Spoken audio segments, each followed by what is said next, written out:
السلام علیکم ناظرین، آج ہم ذوق پرواز پر گوشہ اقبال سیریز کا آغاز کریں گے،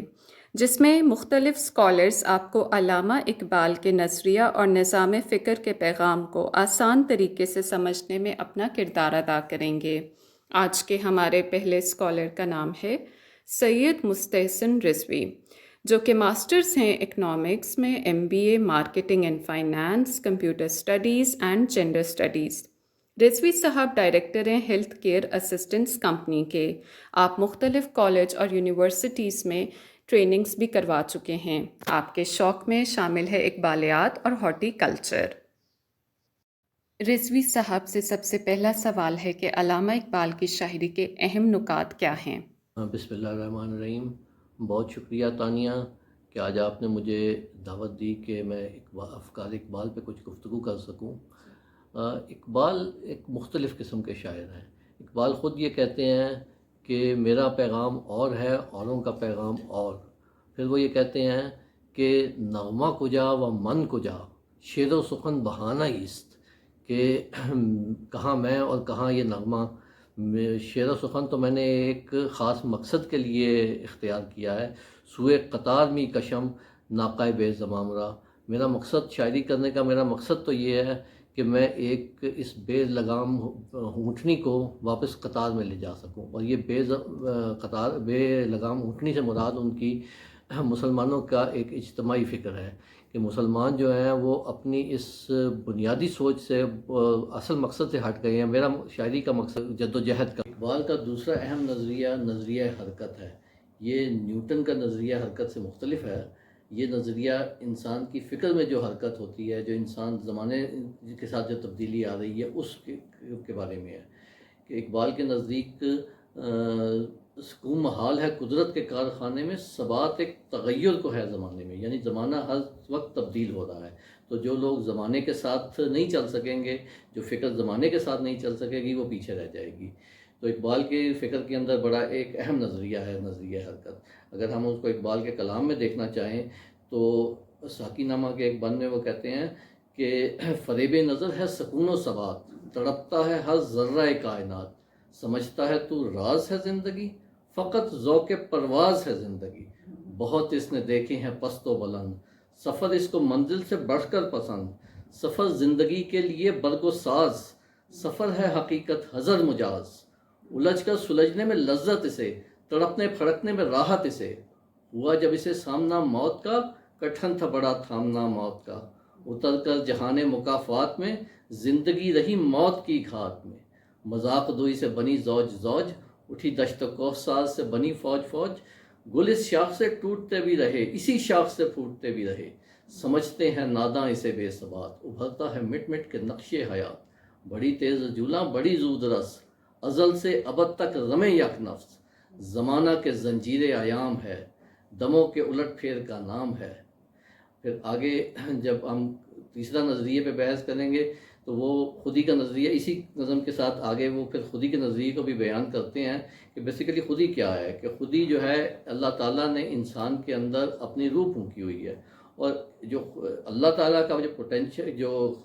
خصوصیات ہیں، اس کی کچھ نہ کچھ حیثیت انسان کے اندر بھی موجود ہے، یعنی انسان کا جو پوٹینشل ہے وہ انسان کی خودی ہے۔ تو اگر ہم اسی کو کنٹینیو کریں تو یہ موج نفس کیا ہے؟ تلوار ہے۔ خودی کیا ہے؟ تلوار کی دھار ہے۔ خودی کیا ہے؟ راز درون حیات۔ خودی کیا ہے؟ بیداری کائنات۔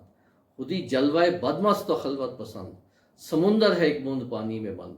اندھیرے اجالے میں تابناک، منو تو میں پیدا منو تو سے پاک،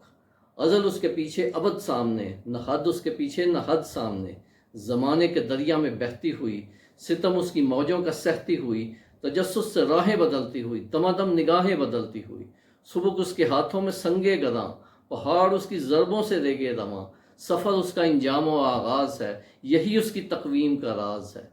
کرن چاند میں ہے شرر سنگ میں۔ اب دیکھیے کہ اقبال کے نزدیک خودی جو ہے وہ صرف انسانی خودی نہیں ہے، بلکہ کائنات کی ہر شے کے اندر خودی ہے، کیا وہ بے جان چیز ہے یا جاندار چیز ہے، اس کے اندر بھی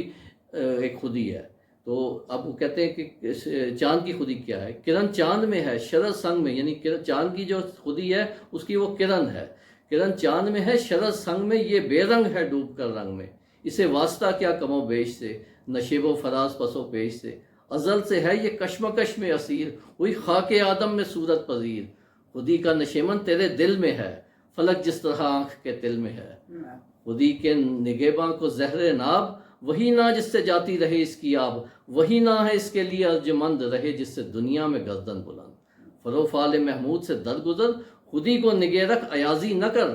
وہی سجدہ ہے لائق اہتمام، جس سے ہو ہر سجدہ تجھ پر حرام، یہ عالم یہ ہنگامہ رنگ و صوت، یہ عالم کہ ہے زیر فرمان موت، یہ عالم یہ ہنگامہ چشم و گوش، جہاں زندگی ہے فقط خورد و نوش، خودی کی ہے یہ منزل اولی، مسافر یہ تیرا نشیمن نہیں، تیری آگ اس خاکداں سے نہیں، جہاں تجھ سے ہے تو جہاں سے نہیں، بڑھے جا یہ کوہ گراں توڑ کر، طلسم زمان و مکان توڑ کر، خودی شیر مولا جہاں اس کا سید، زمیں اس کی سید، آسماں اس کا سید، یہ ہے مقصد گردش روزگار کہ تیری خودی تجھ پہ ہو آشکار، تو ہے فاتح عالم خوب و زشت، تجھے کیا بتاؤں تیری سرنوشت، حقیقت پہ ہے جامع حرف تنگ، حقیقت ہے آئینہ گفتار زنگ، فروزاں ہے سینے میں شمع نفس، مگر تاب گفتار کہتی ہے بس، اگر یک سر موئے برتر پرم، فروغ تجلی بسوزت پرم۔ دوسرا سوال کہ خودی کا ماخذ کیا ہے؟ جو خود لوگ کہتے ہیں کہ آپ نے نیٹشے سے کوئی لیا ہے یہ تصور، کوئی کہتے ہیں کہ رومی سے لیا، کوئی کچھ کہتے ہیں، تو آپ کے نزدیک آپ نے یہ تصور کہاں سے لیا؟ تو اقبال ڈاکٹر نذیر نیازی کہتے ہیں کہ جی میں نے، اقبال نے کہا کہ جی صبح آ جانا تو میں تمہیں بتاؤں گا کہ میں نے یہ نظریہ کہاں سے لیا، تو ڈاکٹر نذیر نیازی کہتے ہیں کہ جی میں صبح صبح ان کے پاس چلا گیا کاغذ قلم لے کر کے، تو میرا خیال تھا کہ وہ کوئی کسی نقشے کا ذکر کریں گے یا کسی اور فلسفی کا ذکر کریں گے، لیکن انہوں نے کہا کہ جی وہ قرآن مجید اٹھا لاؤ، اور جب میں قرآن مجید لے کر کے آیا تو انہوں نے مجھے سورہ حشر کی آیت نمبر 19 کا حوالہ دیا، جس میں اللہ تعالیٰ فرماتا ہے کہ جنہوں نے اللہ تعالیٰ کو بھلا دیا تو اللہ تعالیٰ نے ان کو ان کی جانوں سے غافل کر دیا۔ یعنی کیا مطلب کہ اگر ہم اس آیت پہ غور کریں کہ اب انسان کو اپنی جان سے غافل کر دینے کا کیا مطلب ہے، تو اگر ہم دیکھیں کہ مغرب نے جتنی بھی ترقی کی ہے اس کی مٹیریل ترقی تو بہت سامنے ہے ہمارے پاس، وہ دیکھیے کہ انسان کے کہاں ستاروں پہ کمنڈ ڈال رہا ہے، لیکن اگر آپ اس کی ترقی کے اندر دیکھیں تو اس کی جو حقیقی خودی ہے اس میں ترقی نہیں ہو سکی، اس کی ڈیولپمنٹ نہیں ہو سکی۔ اقبال نے کہا تھا کہ خودی کی موت سے مغرب کا اندرون بے نور، اور خودی کی موت سے مشرق مبتلا جزام، یعنی کیا مطلب ہوا کہ اگر انسان کی جو خودی ہے اگر وہ ڈیولپ نہیں کرتی، انسان کے اندر جو اللہ تعالیٰ نے حقیقی اپنا پوٹینشیل رکھا ہے اگر اس کو انسان بروئے کار نہیں لاتا تو انسان کی ظاہری مادی ترقی تو ہو سکے گی، لیکن انسان جو کا اصل مقصد حیات ہے وہ ادھورا رہ جائے گا۔ Reconstruction of religious thought in Islam میں علامہ نے کیا دعویٰ پیش کیا ہے؟ جی اگر آپ اس کا صرف ٹاپک ہی دیکھیں تو اقبال کہتے ہیں the reconstruction of religious thought in Islam, Iqbal religion کو ریکنسٹرکٹ نہیں کر رہے بلکہ ریلیجیس تھاٹ کو ریکنسٹرکٹ کر رہے ہیں، یعنی مسلمانوں نے جو ایک نظریہ اپنا لیا ہے وہ اس کو ریکنسٹرکٹ کرنے کی کوشش کر رہے ہیں، اسلام ایز اے ریلیجن اس کو ریکنسٹرکٹ نہیں کرتے۔ تو اگر ہم اس کو دیکھیں کہ اس کا بنیادی موضوع کیا ہے تو وہ یہ کہتے ہیں کہ جو پرانے دور میں انسان تھا وہ تو اس بنیاد پہ ایمان لے آتا تھا کہ جی اللہ ایک ہے، اور کتاب میں جو چیزیں لکھی گئی ہیں اس کا کوئی عقلی دلیل نہیں پیش کی گئی، لیکن جو موجودہ دور کا انسان ہے جو کہ سائنس سے متاثر ہے وہ اس بات پہ اس دلیل کی بنیاد پر قبول کرنے کے لیے تیار نہیں ہے، آپ کے اس دعوے کو اس بنیاد پہ قبول کرنے کے لیے تیار نہیں ہے، لہٰذا ضرورت ہے کہ اب ہمیں جو ریلیجیس تھاٹ ہے اس کو سائنسی بنیادوں پر انسان کے سامنے پیش کرنے کی ضرورت ہے، کیونکہ انسان نے ایک سائنٹیفک ہیبٹ ڈیولپ کر لی ہے۔ مثلا اگر آپ ریکنسٹرکشن کے پریفیس کو ہی پڑھیں تو وہ یہ کہتے ہیں کہ the modern mean by developing habit of concrete thought, the habit which Islam itself fostered at least in the earlier stages of its cultural career has rendered himself less capable of that experience. یعنی انسان آج کے جو جدید دور کا انسان ہے، ماڈرن مین ہے، اس نے چونکہ اس کی سوچ سائنسی ہے، لہٰذا ہمیں جو ریلیجیس بلیوز ہیں، ریلیجیس تھاٹس ہیں، ان کو بھی ہمیں سائنسی بنیادوں پر اس مستحکم کرنے کی ضرورت ہے، کیونکہ وہ نوجوان نسل جو ہے جو سائنٹیفک تھاٹ سے متاثر ہے اس کو وہ سمجھ سکے۔ اگر آپ اس کے ٹاپک کو ہی دیکھیں، مثلاً مثال کے طور پہ جیسے میں نے پہلے کہا کہ اقبال کا ایک اہم نظریہ ہے نظریہ حرکت، تو اقبال اس میں ایک چیپٹر کے طور پر لے کر کے آتے ہیں دا پرنسپل آف موومنٹ ان اسلام، یعنی اجتہاد کو وہ ایک پرنسپل آف موومنٹ کہتے ہیں کہ اگر مسلمان جو کہ اجتہاد کو چھوڑ چکے ہیں، کہ اگر انہوں نے اس نظریے کو دوبارہ سے ری گین نہ کیا یا ری ڈیفائن نہ کیا تو مسلمان جو ہیں وہ پیچھے رہ جائیں گے۔ اسی طرح سے پھر ایک چیپٹر میں ان کا چیپٹر کا نام ہی ہے the concept of prayer and the meaning of prayer and concept of God, یعنی عبادت کا مفہوم کیا ہے۔ ہمارے نزدیک جو آج کل کے لوگ مسلمان ہیں ان کے نزدیک عبادات صرف نماز روزہ حج و زکوٰۃ ہی ہے، یہ عبادات ہے، جبکہ اقبال کے نزدیک اس کو ریکنسٹرکٹ کرتے ہیں کہ یعنی ایک شخص جو کہ اپنی زندگی سائنسی علوم کے اصول کے لیے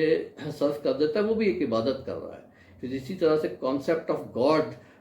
کو وہ ریکنسٹرکٹ کرتے ہیں، مثلاً وہ یہ کہتے ہیں کہ وہ خدائے زندہ ہے اور زندوں کا خدا ہے، جبکہ ہمارے نزدیک جو ہم نے ایک کانسیپٹ مسلمانوں نے ایک کانسیپٹ خدا کا تصور قائم کر لیا ہوا ہے وہ ایک آئیڈل کا تصور ہے، وہ ایک مردہ خدا کا تصور ہے۔ تو اقبال ایک زندہ خدا کا تصور پیش کرتے ہیں، بیسیکلی پیش تو نہیں کرتے، اس کو ریکنسٹرکٹ کرتے ہیں کہ جو اسلام نے حقیقی تصور دیا ہے خدا کا وہ ایک زندہ خدا کا تصور ہے، جس کے اندر کانسٹنٹلی